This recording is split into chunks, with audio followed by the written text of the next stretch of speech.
individu. Kemudian yang terakhir yang keenam, sangat cocok menggunakan anak kelas 10 ya kan, 10 IS1, IS2 dan juga anak lintas minat geografi. Bagaimana kabar kalian di rumah? Makin subur-subur ya? Oke, saya rasa dan saya jamin makin subur dan itu bagus. Mumpung masih masa pertumbuhan. Oke.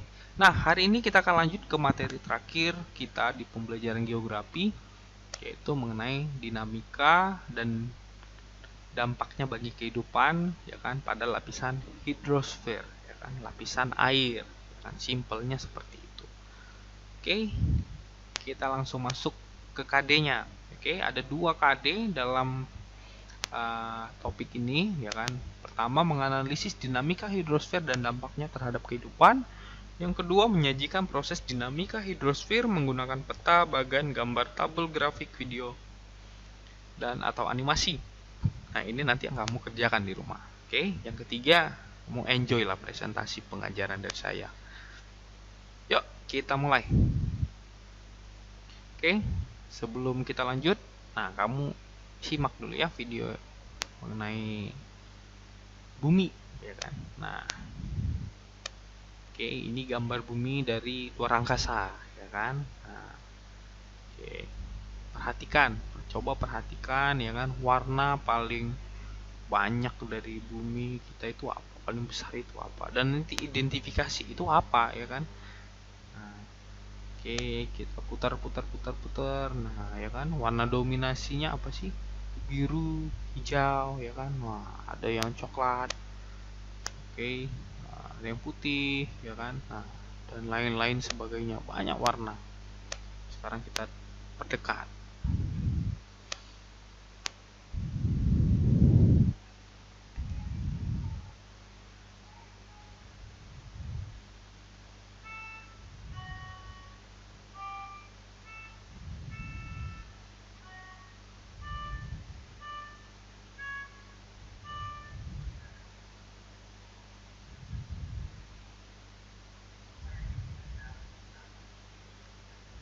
Ya kan, wah, ini ada beberapa objek wisata di tempat-tempat tersebut. Kemudian ada wilayah yang membatasi ya, daerah membatasi antara daratan dengan laut. Oke, nah itu kembali lagi kita keluar angkasa. Wow, bentuk bumi kita indah ya. Nah, oke, tentu kamu udah tahu maksud saya ya. Nah, warna dominan dari permukaan bumi kita biru, lebih besar daripada hijau. Artinya apa? Penampakan airnya lebih banyak daripada daratan, ya kan? Nah, selain bumi, oke, tubuhmu juga begitu. Terdiri dari sebenarnya kandungan airnya lebih banyak daripada kandungan apa itu namanya ya, daging, tulang dan lain-lain. Yuk, lanjut. Oke, dinamika hidrosfer ya kan. Apa itu siklus hidrologi? Ya kan, hidrosfer itu kan lapisan air ya. Kalau hidrologi itu ilmu yang mempelajari tentang air kayak kan. Nah, oke. Nah, lapisan hidrosfer itu punya siklus. Siklus itu terus berulang. Ya kan? Dari air menguap, membentuk awan, hujan, kembali lagi ke ada yang ke darat, ada yang ke laut dan lain-lain sebagainya, ya kan? Nah, lalu apa itu sebenarnya siklus hidrologi? Siklus hidrologi adalah sirkulasi air yang tidak pernah berhenti dari atmosfer ke bumi dan kembali ke atmosfer melalui tahapan yang bersiklus. Oke, siklusnya apa saja? Nah, secara umum itu ada 6 siklus hidrologi ya. Ada 1, evaporasi. Nah, ini tentu sangat sering kamu dengar. Evaporasi itu penguapan, ya kan? Air ya, oke, yang menguap ya kan, tentu karena adanya ini ya, perubahan suhu ya. Nah, kemudian proses kedua, kondensasi, uap air menjadi titik-titik air. Nah, atau lebih biasanya kita sebut itu pembentukan awan. Oke, nah jadi uap air yang mengalami penguapan tadi ya kan, kemudian berkumpul ya kan menjadi satu dalam, ya tentu ada tekanan, ada suhu dan lain-lain di dalamnya ya kan. Nah, membentuk kemudian berubah menjadi titik-titik air ya kan. Nah, proses pembentukan awan. Kemudian presipitasi ya kan, air atau salju yang jatuh dari awan. Nah, jadi awan tadi semakin lama kan semakin berat karena kandungan airnya. Kemudian jatuh lagi ke permukaan bumi, ya kan? Yang kita sebut hujan. Nah, hujan ini ada dua jenisnya. Ada yang cair, ada yang padat, ya kan? Kalau hujan cair itu dia sifatnya air atau hujan yang biasa terjadi di wilayah kita, ya kan? Kalau padat itu dia contohnya salju. Salju itu juga air, cuma dalam bentuk padat. Kemudian ada perkolasi, air tanah bergerak secara horizontal. Nah, ini jadi nanti kan air dari daratan itu, ya kan, jelas akan kembali lagi ke laut, ya kan. Ya, tapi bukan semuanya juga, ya kan. Ada juga yang digunakan oleh tanah di daratan tersebut, tapi akan lebih besar yang dikembalikan ke laut. Nah, jadi pergerakan air dari darat menuju ke laut tadi, ya kan itu bergeraknya ada yang horizontal, ya kan. Nah, pergerakan secara horizontal air dalam dalam tanah itu yang disebut perkolasi. Infiltrasi, meresapnya air ke dalam tanah.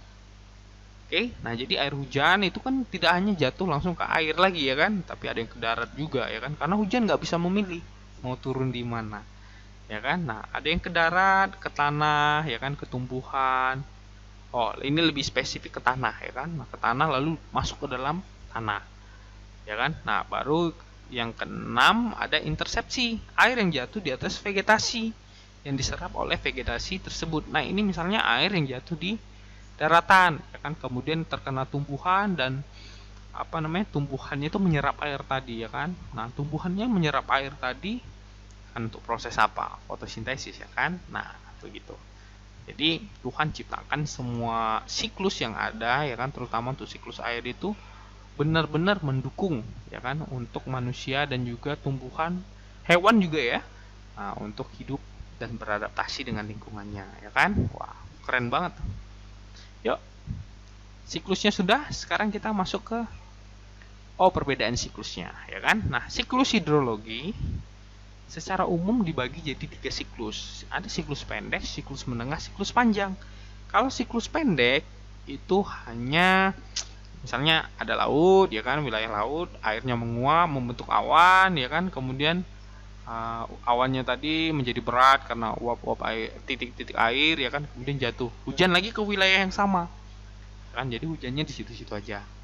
Siklus pendek. Kalau siklus menengah, misalnya air menguap dari sungai, dari laut, ya kan, kemudian terjadi proses pembentukan awan, awannya tertiup angin menuju daratan, ya kan, baru terjadi hujan di daratan, ya, tapi daratannya masih pesisir, maksudnya masih dekat dengan wilayah tempat air tadi menguap, begitu, ya. Nah, jadi dia menengah siklusnya.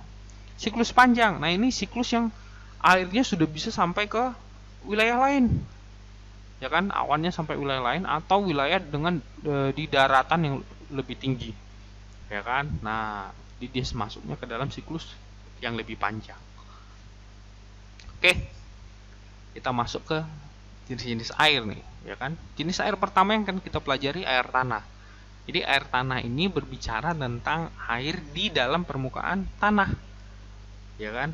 Hampir 98% air itu adanya di dalam permukaan tanah, bukan di permukaannya, tapi di dalamnya. Oke, secara umum klasifikasi air tanah ini dibagi jadi 7, ya kan. Ketujuh-tujuhnya memiliki bedanya tentu, ya. Oke, coba kita satu-satu secara simpelnya aja. Meteoric water. Meteoric water adalah air tanah yang berasal dari air hujan. Nah, itu lebih lebih spesifiknya, ya kan, air yang berasal dari air hujan. Nah, kan, kalau condensed water, air tanah yang terperangkap dalam rongga-rongga batuan endapan. Kan kita sudah pernah belajar tuh, ya kan, mengenai batuan endapan. Nah, air condensed water ini pengisi dari batuan endapan yang ada. Oke, jadi airnya dapat di mana? Wilayah endapan. Oke, fossil water yang ketiga, air yang terperangkap dalam rongga-rongga batuan yang tetap tinggal di dalam batuan tersebut sejak penimbunan terjadi, ya kan. Misalnya ada fosil tulang apa begitu, ya kan, kemudian perendam air, nah airnya masuk ke fosil, ya kan, lalu terjadi proses penimbunan, ya kan. Nah, airnya itu tetap ada di fosil tersebut, ya kan. ya kan, karena dia mengendap dan lain-lain, makanya disebutnya fossil water, karena airnya tetap pada di tempat pertama dia masuk. Juvenile water atau biasa juga disebut air magma. Nah, ini air yang bukan berasal dari atmosfer, tapi dari dalam tanah itu sendiri, ya, magma. Pellicular water. Pellicular water itu air yang tersimpan dalam tanah karena adanya tarikan molekul-molekul tanah. Jadi karena adanya molekul-molekul yang menarik air tersebut turun ke dalam tanah, ya kan, makanya disebut pellicular water.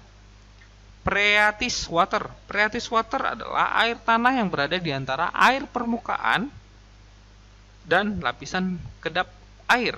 Nah, nih, permukaan tanah dengan lapisan kedap air. Nah, di antaranya ini berarti air phreatis, ya kan, atau phreatis water.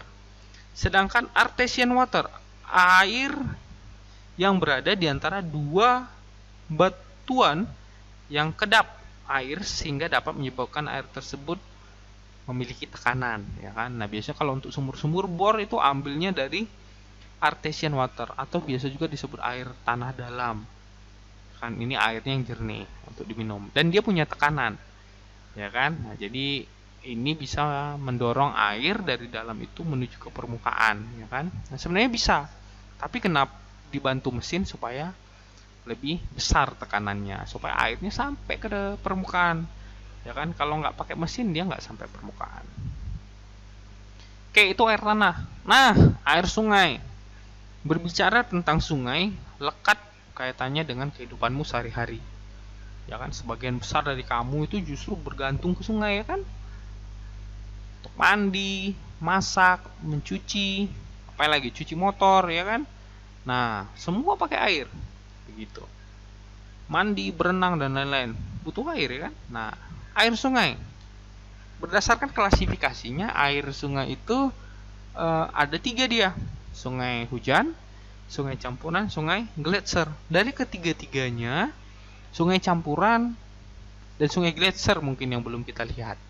Oke, pada umumnya di wilayah kita itu adanya sungai hujan, sungai yang berasal dari air hujan, itu yang sungai hujan. Kalau sungai campuran, dia airnya berasal dari salju yang mencair. Nah, jadi air salju yang mencair tadi kemudian menyatu dengan air hujan, nah menjadi air sungai campuran. Nah, kalau sungai gletser, di spesifiknya air salju yang mencair. Biasanya ini sungai-sungai yang terdapat di wilayah-wilayah dingin, kan, yang memiliki kandungan salju atau es. Itu klasifikasi sungai. Kemudian berdasarkan volume atau debit airnya. Nah, jadi sungai, ya kan, sungai itu ada 3. Ada yang disebut ephemeral atau periodik, yaitu sungai musiman, sungai yang alirannya melimpah pada waktu musim hujan, ya. Jadi sungai ini bakal banyak airnya di musim penghujan, tapi di musim kemarau airnya menjadi kering atau sedikit. Oke, kedua, sungai intermittent atau episodik. Oke, sungai yang hanya berair pada musim hujan, pada musim kemarau kering. Nah, makanya kalau kita nonton berita pada musim kemarau, terutama di wilayah-wilayah Jawa, ya kan, di Pulau Jawa itu sungainya intermittent, ya kan, atau sungai musim hujan. Jadi ketika musim kemarau, masyarakat di sekitar sungai tersebut mengalami kekeringan karena nggak ada air, itu ya. Sungai permanen atau perennial atau tetap. Nah, ini sungai yang musim hujan, musim kemarau, dia tetap punya air dengan kandungan yang sama, ya, mungkin berkurang-kurang dikit lah ya kalau musim kemarau begitu. Nah, tapi pada hakikatnya dia terhitungnya tetap, tidak ada perubahan ketika musim hujan maupun musim kemarau. Oke, pola aliran sungai. Pola aliran sungai, oke. Nah, itu ada 8, ya, 8 umumnya. Di situ gambarnya cuma 7. Nanti kamu cari lah ya yang lainnya. Nah, oke. Ada yang dendritik, ada yang pinnet, ada yang trellis, ada yang radial sentripetal, ada yang anular, ada yang radial sentrifugal, ya kan, ada yang paralel, ada yang rektangular. Oke, pelan-pelan ya. Dendritik, anak sungainya membentuk sungai sudut tidak teratur, ya kan. Coba dendritik. Nah, ini dendritik. Oke. Nah, Pinet, anak sungainya membentuk sudut lancip. Mana Pinet? Nah, Pinet nih. Oke. Hampir-hampir sama, tapi hati-hati, fokus di cirinya. Trellis, anak-anak sungai membentuk sudut 90 derajat. Trellis. Nah, nih. Oke. Polanya teratur dengan sudut 90 derajat. Kemudian ada radial sentripetal, memusat ke satu daerah. Nih. Oke, sentripetal. Perhatikan arah panahnya ya. Oke, kemudian anular, anak sungainya melingkar. Ada, oh nih anular, oke. Anak-anak sungainya itu mirip membentuk-bentuk lingkaran.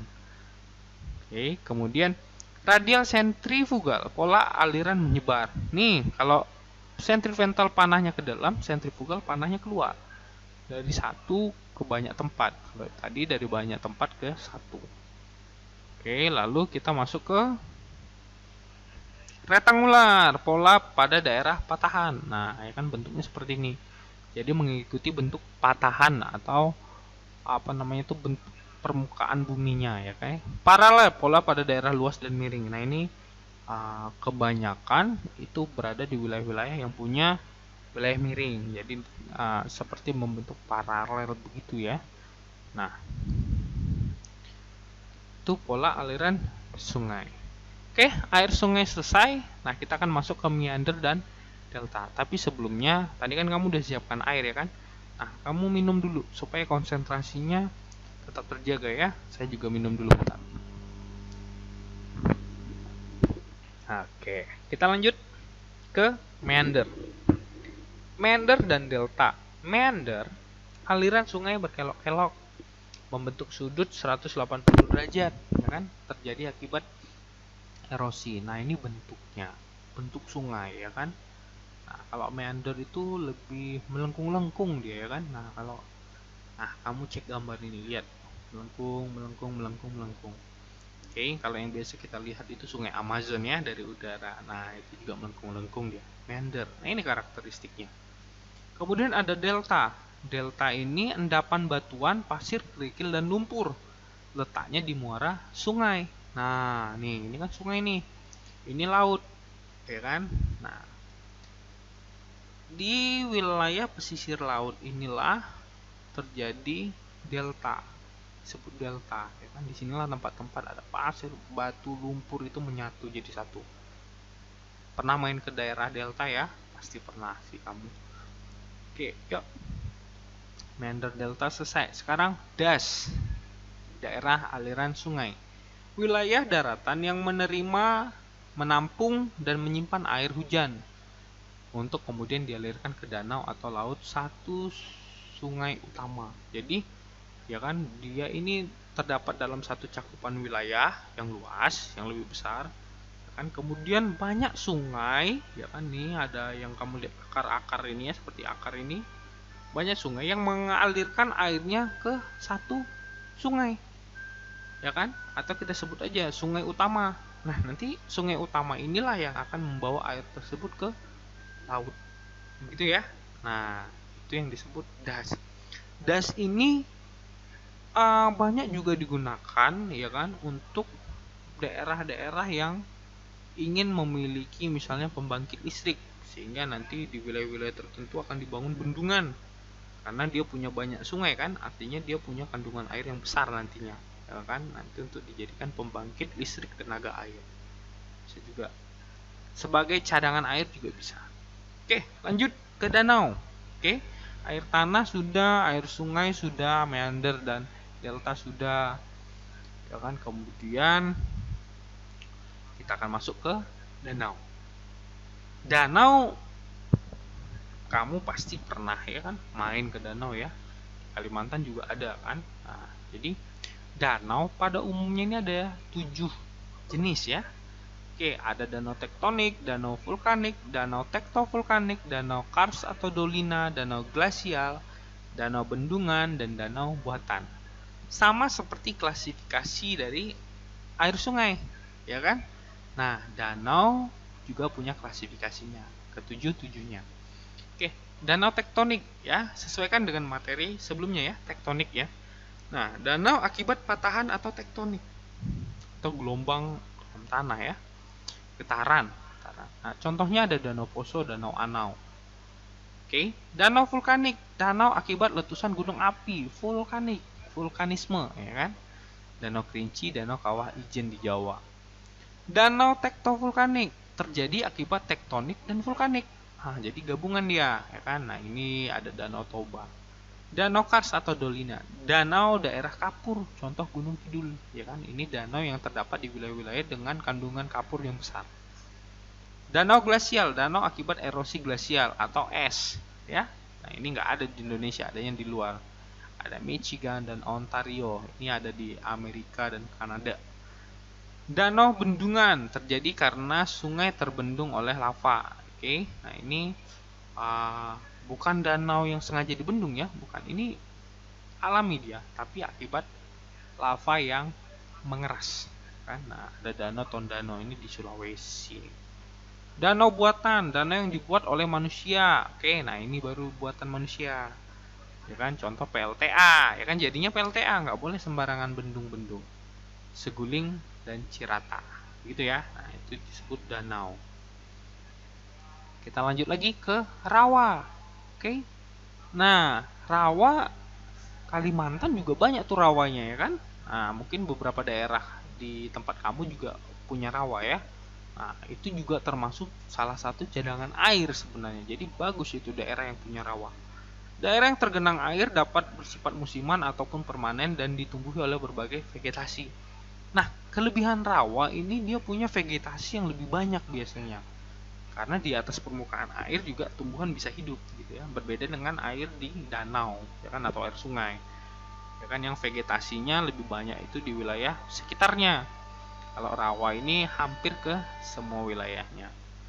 Oke ya. Nah, di rawa itu sebenarnya cocok untuk fotografi, ya kan, tempat pelihara ikan. Kemudian karena vegetasinya yang beragam jadi bisa mengundang jenis-jenis burung ya kan. Nah, kemudian kandungan pohonnya banyak ya kan, dan juga lumutnya juga sebenarnya besar ya kan. Nah, untuk memperindah juga begitu rawa. Yuk kita masuk ke ini laut juga ya, laut juga termasuk tuh. Karakteristik perairan laut. Oke, berdasarkan letaknya ada laut tepi, laut pertengahan, laut pedalaman. Oke, nah ini berdasarkan letaknya di benua. Oke, laut tepi letaknya sepanjang tepi benua. Jadi dia ada benua, kemudian ada laut, jadi sepanjang itulah ya disebutnya laut tepi. Laut pertengahan terletak di antara dua daratan, ya kan? Nah, ini terletak misalnya ada daratan satu, ada daratan kedua. Nah, wilayah di tengah ini disebutnya laut karena wilayahnya lebih luas ya kan, sangat luas. Nah, tapi disebutnya laut pertengahan. Laut pedalaman, laut yang terdapat di tengah-tengah benua. Oke. Nah, jadi ada beberapa daerah yang punya laut itu di dalam benua. Oke. Nah, jatuh-jatuhnya mirip seperti danau, tapi dia lebih sebenarnya dia berarus, makanya disebut laut. Berdasarkan terjadinya ada laut ingresi terjadi akibat penurunan dasar samudra, laut transgresi, laut dangkal, laut regresi terjadi karena penyempitan permukaan air laut. Itu ya, itu kenapa sih air laut itu bisa terjadi gitu loh ya. Oke, berdasarkan kedalamannya. Oke, nah, jadi kalau kamu main ke laut hati-hati, nggak semua laut itu punya kedalaman yang sama. Oke, air di pesisir laut ya kan mungkin 5 cm, tapi kita nggak tahu 10 meter ke depan itu bisa jadi berapa. Oke ya, nah ini ada di bagi-bagi nih.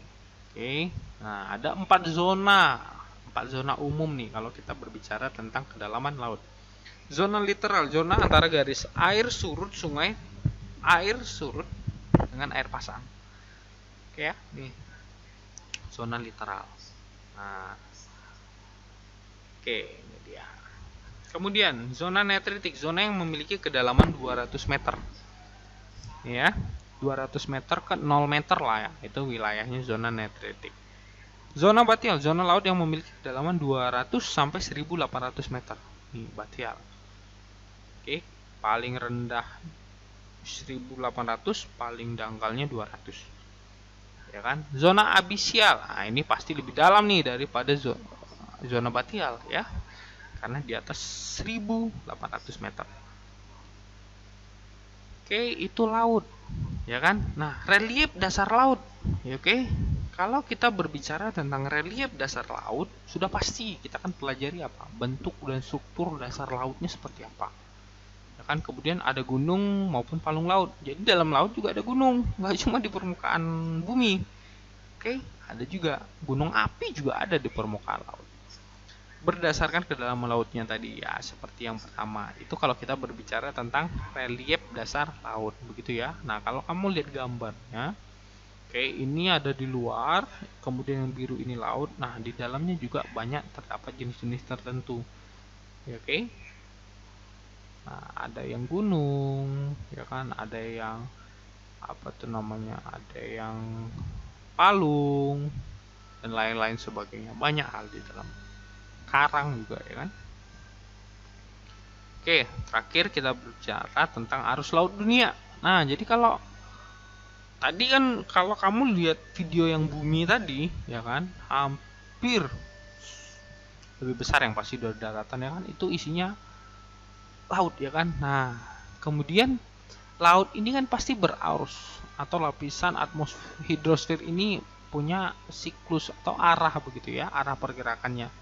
Arahnya dipengaruhi apa? Ya banyak hal. Tekanan bisa, gravitasi bisa, dan lain-lain. Ya kan? Nah, jadi di gambar ini, slide ini kamu bisa lihat. Oke, ada yang warna merah, warna biru, warna hitam. Ya kan? Nah, ini adalah arah-arah pergerakan arus laut yang ada di dunia. Oke.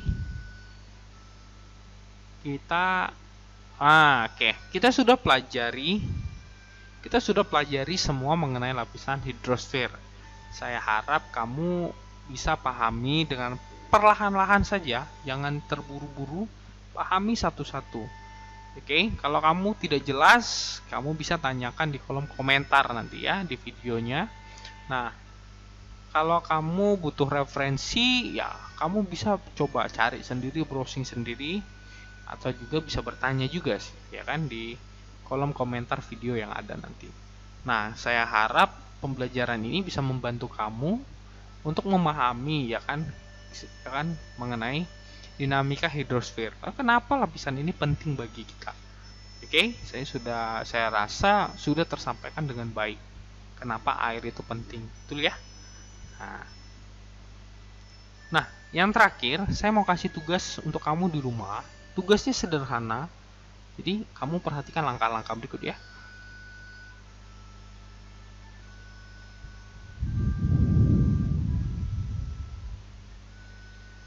Oke, ada 5 poin. Ya, tapi tenang, tidak kelima-limanya ini soal. Poin pertama yang harus kamu lakukanlah ambil waktu 5 menit untuk berpikir. Oke, jangan buru-buru, ambil 5 menit waktu untuk berpikir. Jangan tergesa-gesa juga. Kedua, siapkan kertas dan pena. Jadi kalau kamu sudah berpikir, nah sekarang siapkan bahannya, kertas dan pena. Kemudian poin ketiga penting. Oke, bayangkan banjir. Tahu ya, walaupun jarang di wilayah kita banjir, tapi ya tentu beberapa daerah wilayah di Kalimantan juga sering tergenang banjir toh. Nah, kamu bayangkan saja kalau daerahmu nggak banjir. Keempat, ini pertanyaannya, siklus hidrologi yang salah atau gagal sehingga banjir masih dapat terdapat pada siklus yang mana? Ingat, tadi ada 6 siklus kan? Hidrosfer yang di awal. Nah, siklus yang mana yang salah atau gagal sehingga banjir itu tetap terjadi? Oke. Tuliskan alasanmu secara detail pada kertas tersebut. Kan? Pada kertas yang udah kamu siapkan tadi mengenai masalah banjir tadi, dan jawabannya kamu kirimkan ke guru geografi kamu ya, saya sendiri ya. Nanti tugasnya ini bisa kamu kerjakan. Kalau kamu punya komputer, punya laptop, kamu bisa ketik saja baru kirimkan ke saya melalui email. Emailnya nanti dapat dari deskripsi video yang ada. Oke. Nah, kemudian kalau kamu misalnya kesulitan sehingga kamu tidak bisa kirim email, ya kamu boleh tulis tangan, ya kan? Tulis tangan, baru kamu nanti foto lah ya tulisan tersebut. Kalau nggak punya akses internet sendiri, kamu bisa minta tolong bantu teman kamu yang punya akses internet, lalu kirimkan, ya kan? Kirimkan ke saya fotonya saja, ya kan? Kemudian sertakan namamu ya. Nanti saya bingung ini punya siapa begitu. Oke, saya harap tugas yang sederhana ini kamu kerjakan dengan baik, ya kan? Kamu bisa belajar tentang hidrosfer juga dengan baik, ya oke? Sehingga kita bisa sama-sama bertumbuh dan saling belajar mengenai siklus hidrosfer yang ada di bumi. Lalu gunanya bagi kita apa, ya kan?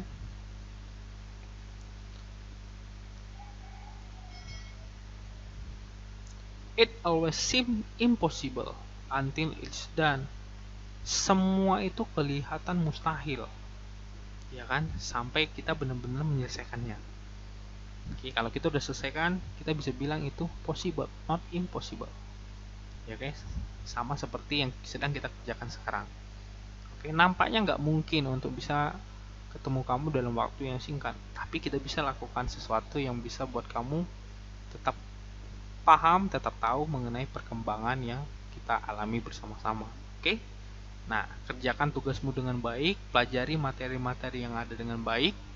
Oke, selesaikan dengan gembira supaya kamu juga tidak ada tekanan dalam mengerjakan tugas.